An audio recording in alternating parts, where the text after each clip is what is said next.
देखिए आसाम छोड़ के कोई भी राज्य का चुनाव भारतीय जनता पार्टी मोदी अमित शाह होते हुए भी जीता नहीं है। आसन कम हुआ है।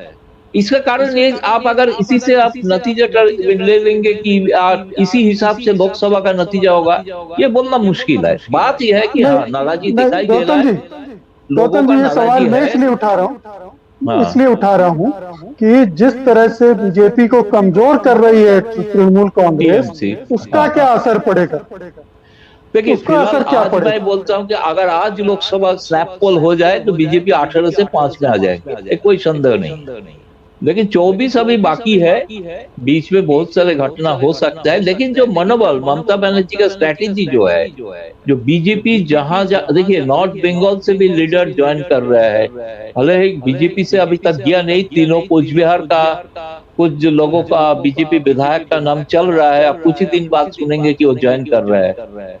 कांग्रेस से तो आज ही ज्वाइन किया है उत्तर उत्तर बंग। ममता बनर्जी भी नॉर्थ बंगाल को मानते हुए कि वहां पे सबसे कड़ी हार उनका स्वीकार करना पड़ा इतना भारी जीत के बावजूद, तो उनके लिए भी नॉर्थ बंगाल एक, आप खुद ही वो ट्रैवल कर रहा है, जा रहा है, सफर करेंगे, बातचीत करेंगे।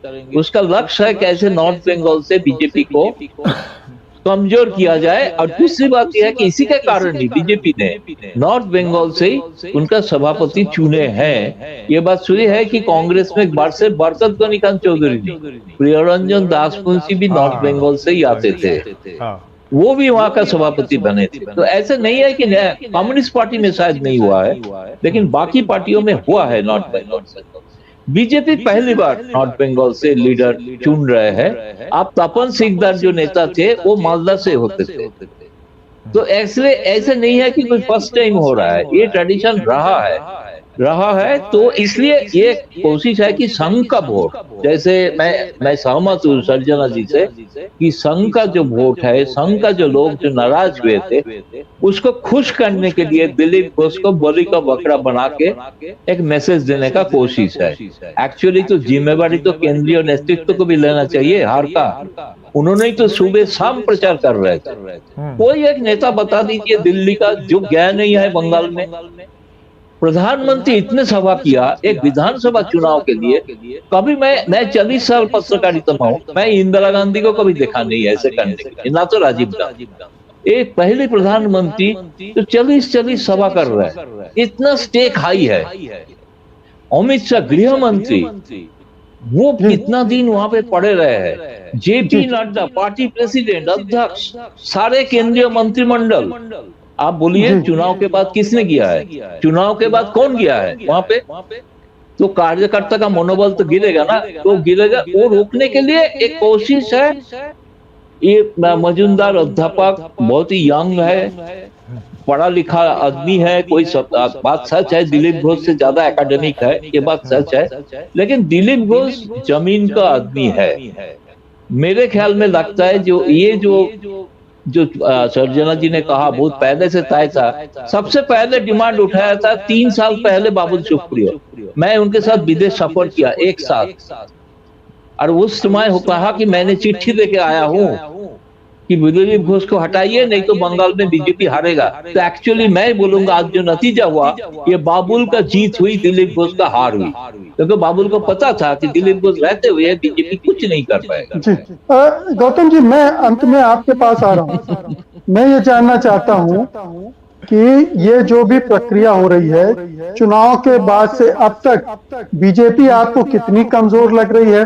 क्योंकि नीरज ने कहा कि इनके पास उस पैमाने पर कैडर भी नहीं है, सपोर्टर अब वापस तृणमूल की तरफ जा रहे हैं, विधायक भी अब धीरे धीरे छोड़ेंगे, बहुत सारे छोड़ेंगे, हम सब जानते हैं। जैसा प्रभाकर जी ने कहा कि हम वापस लेना नहीं चाहते, तृणमूल वापस लेना नहीं चाहती है, इसलिए उस पैमाने पर नहीं लिए जा रहे।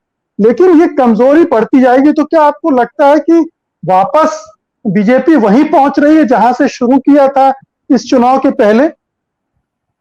अभी जो स्थिति हुआ है ये निश्चित तौर पे वही है। लेकिन बात यह है कि जब तक केंद्र में बीजेपी के सरकार रहेंगे, तब तक भारतीय जनता पार्टी का एक, आप बोल सकते हैं कि कंटिन्यूअस ऑक्सीजन सप्लाई बंगाल में होते रहेगी। तो इसलिए जो भी वहां पे अभी छोड़ के जाए, जो भी करे, लेकिन उसका ये एक उम्मीद है कि हमारे पास केंद्रीय सरकार है, शायद मोदी अमित शाह जी ने कुछ करेंगे हमारे लिए बाद में, जो भी है टाइम हो लेता। अभी फिलहाल वो लोग बिजी है उत्तर प्रदेश लेके। तो इसलिए मैं ये नहीं मानता हूं कि कमजोर तो जरूर हुई है, और कमजोर गौतम जी, और हो। अगर हाँ, करना भी चाहें तो क्या कर सकते हैं अमित शाह और नरेंद्र मोदी इस हालात में वहां? नहीं अभी देखिए, अभी चुनाव के पहले जैसे होता है ईडी सीबीआई, आज भी मंत्री को बुला के ईडी सीबीआई का रेड एक, देखिए बंगाल का जनता जान, अगर इसमें सच भी है, किसी ने सचमुच कोई भ्रष्टाचार किया है, बंगाल का जनता मानते हैं कि ये रिवेंज लेने के लिए कर रहा है। ये परसेप्शन बन रहा है।